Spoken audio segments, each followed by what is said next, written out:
প্রধান বিচারপতি ওবায়দুল হাসানের পদত্যাগের দাবিতে হাইকোর্টে বিক্ষোভ মিছিল অবস্থান কর্মসূচি পালন করছেন সাধারণ শিক্ষার্থীরা।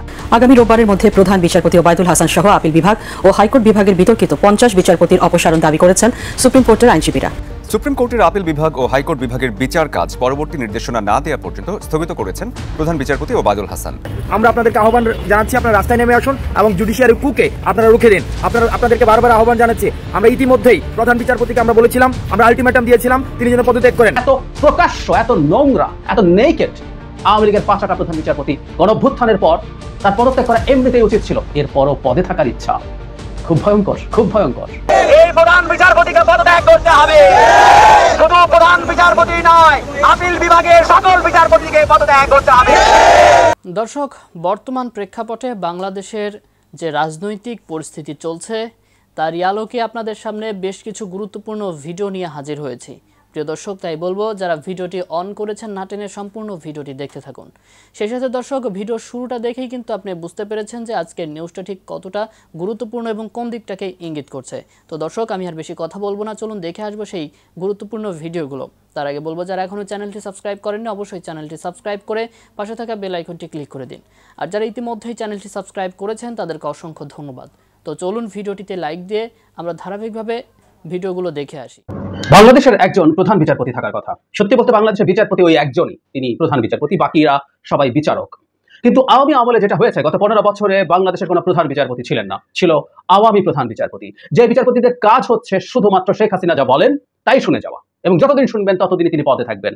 জনাব এস কে সিনহা দীর্ঘ সময় শেখ হাসিনার পারপাস সার্ভ করেছেন, পদে ছিলেন।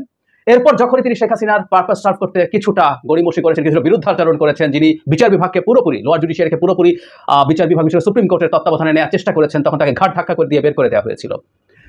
এই তালিকায় আমরা বলবো, এর আগে খায়রুল হক কি করেছে আমরা খুব ভালো মতো জানি। এই দেশটাকে ধ্বংস করে দিয়েছে। আমি জানি না খায়রুল হক সাহেব কোথায় আছেন। খায়রুল হক সাহেবের বিচার হওয়া দরকার, বিচার হওয়া দরকার। এই দেশটাকে ধ্বংস করার পেছনে সবচেয়ে বড় রোল প্লে করার মানুষদের মধ্যে খায়রুল হক একজন।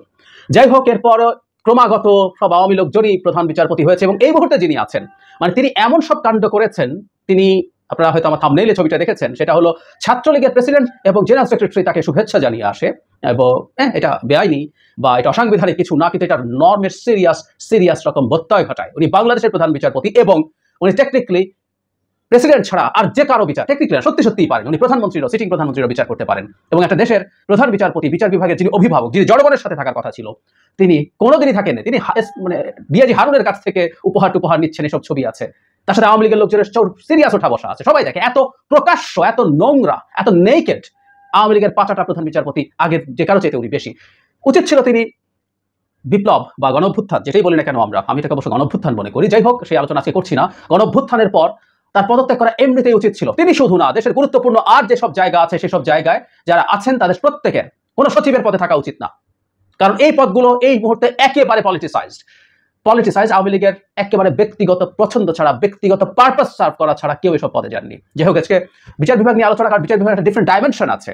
তারা আজকে ফুল কোর্ট বসাতে চেয়েছিলেন, এবং তাতে একটা কনস্পিরেসি ছিল বলে আমি আমার সকালের ভিডিওতে বলেছি, যেটা টু সাম এক্সটেন্ট আমার কাছে বোকামি মনে হতে পারে। জনাব সজীব ওয়াজেদ জয় ফাঁসও করে দিয়েছেন যে তার মা পদত্যাগ করেননি ইন্ডিয়াতে যাওয়ার আগে, এবং এটা কোর্টে গেলে সেটা তারা জিতবেন, এটা প্রমাণিত হবে। তার মানে বৈধ সরকার শেখ হাসিনা, এরকম একটা পারসেপশন, কোর্ট বসবে এবং কোর্ট বসে এরকম একটা সিদ্ধান্ত নেবে, সেরকম একটা চেষ্টা বোধহয় আজকে হয়েছিল, এবং চমৎকারভাবে আমাদের ছাত্র জনতা গিয়ে সেটাকে চাপ তৈরি করেছে, এবং আমি ধারণা করি উনি পদত্যাগ করবেন। কিন্তু এটা খুব দ্রুত, এবং পদত্যাগ হওয়ার আগ পর্যন্ত আমাদের কোনোভাবেই আমাদের অবস্থান ছেড়ে যাওয়া উচিত হবে না। শুধু তিনি কিনা, ইভেন আপিল বিভাগের অন্য যারা আছেন তারা কিভাবে পদ পান আমরা জানি। হাইকোর্ট বিভাগেও যেসব বিচারক আছেন তারা স্রেফ আওয়ামী লীগের পারপাস সার্ভ করা বিচারক আছেন। সুতরাং আমাদের নতুন প্রধান বিচারপতি, তার জায়গায় যিনি আসবেন, তার সাথে সরকারের কোলাবোরেশন হয়ে যারা বিপ্লব করেছে, যারা গণঅভ্যুত্থান ঘটিয়েছে, তাদের নেতৃত্ব দিয়েছে, তাদের সবার বসার মাধ্যমে নির্ধারিত হতে হবে বিচার বিভাগ কোন জায়গায় যাবে।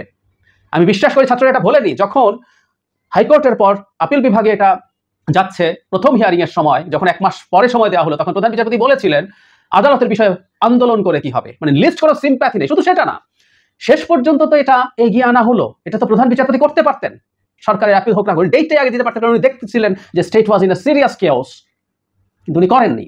অবশ্য আজকে কেউ বলতেই পারেন উনি না করাতেই ভালো হয়েছে, সরকারের পতন হয়েছে, কিন্তু উনি দেননি। ওই 1 মাস যে দিতে হবে এটা উনি শেখ হাসিনাকে ফোন করে শুনে নিয়ে 1 মাস দিয়েছেন। এরপর আবার যখন এগিয়ে আনা হয়েছিল, এটাও শেখ হাসিনা তাকে ফোন করে, শেখ হাসিনাও তাকে ফোন করে বলে মনে হয় না, তার কোনো ব্যক্তিগত সহকারীটা ফোন করে বলে দিয়েছে যে এটা এগিয়ে আনতে বলেছেন ওনারা তো শেখ হাসিনা স্যার বলতেন, স্যার উনি জাস্ট সুর করে সেটা করে দিয়েছেন। সো এত কিছু ঘটিয়েছেন আপনি, এরপরও পদে থাকার ইচ্ছা, খুব ভয়ঙ্কর, খুব ভয়ঙ্কর। মানে এরকম পরিস্থিতিতে আরো অনেক খারাপ কিছু ঘটে যেতে পারে।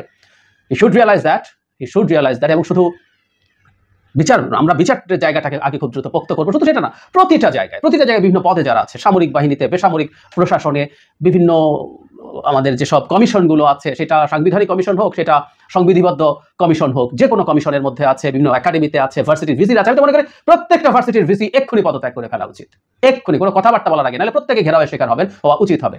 So as early as possible, একটা গণঅভ্যুত্থান পরবর্তী সময় একটা স্বৈরাচারের দোসর হয়ে, বাংলাদেশে কোনো সর্বোচ্চ পদ নাই যেটা স্বৈরাচারের দোসর হওয়া ছাড়া হওয়া গেছে, তাদের সবারই as early as possible, I repeat, as early as possible তাদেরকে পদত্যাগ করতে হবে।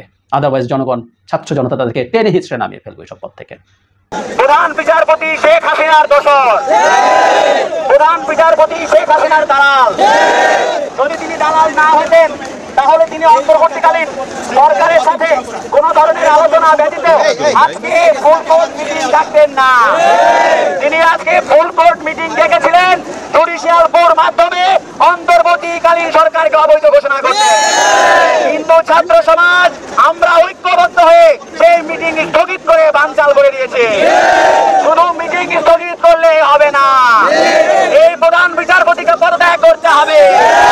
শুধু প্রধান বিচারপতি নয়, আপিল বিভাগের সকল বিচারপতিকে পদত্যাগ করতে হবে এবং দুপুর 1টার মধ্যে পদত্যাগ করতে হবে। যদি দুপুর 1টার মধ্যে পদত্যাগ না করে তাহলে আমরা ছাত্র জনতা ঐক্যবদ্ধভাবে প্রধান বিচারপতির বাসভবন ঘেরাও করব। যদি তারপরেও তিনি পদত্যাগ না করেন তাহলে আমরা গণভবনের পরিণতির দিকে যেতে বাধ্য হব। ছাত্র সমাজকে আর খাওয়াবেন না, অবিলম্বে পদত্যাগ করো, প্রধান বিচারপতি পদত্যাগ করো, আপিল বিভাগের বিচারপতিরা পদত্যাগ করো। জনগণকে অবজ্ঞা করার পরিণতি শেখ হাসিনা টের পেয়েছে, আমাদেরকে আর খাওয়াবেন না। ছাত্র জনতা ক্ষেত্রে কিন্তু পালানোর জায়গা পাবেন না।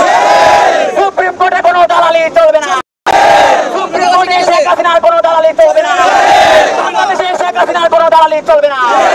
শেখ হাসিনা যে ফ্যাসিজম কায়েম করে গিয়েছে, ছাত্র জনতা গণঅভ্যুত্থানের মাধ্যমে সেই ফ্যাসিজমের মূলোৎপাটন করবে।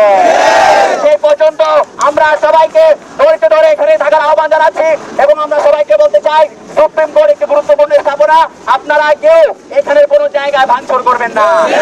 ছাত্র সমাজ সুশৃঙ্খল, ছাত্র সমাজ জানে কিভাবে আন্দোলন করতে হয়। আমরা শহীদদের রক্তের বিনিময়ে গণঅভ্যুত্থানের মাধ্যমে শেখ হাসিনার পতন ঘটিয়েছিলাম। সুতরাং আমরা শান্তিপূর্ণ আন্দোলনের মাধ্যমে প্রধান বিচারপতি সহ আপিল বিভাগের বিচারপতিদের পদত্যাগ নিশ্চিত করবো ইনশাআল্লাহ। চালো রে চালো, চালো। প্রিয় দর্শক, আমি আশা করছি আজকের নিউজটি আপনি খুবই মনোযোগ দিয়ে দেখেছেন। সেই সাথে দর্শক, এই ভিডিওগুলো সম্পর্কিত যদি কোনো তথ্য বা মতামত থাকে তাহলে অবশ্যই কমেন্ট করে জানাবেন। এতক্ষণ সাথে থাকার জন্য ধন্যবাদ। নিউজটি শেষ করছি এখানেই, ফিরছি আগামী ভিডিওতে নতুন কোনো টপিক নিয়ে। আল্লাহ হাফেজ।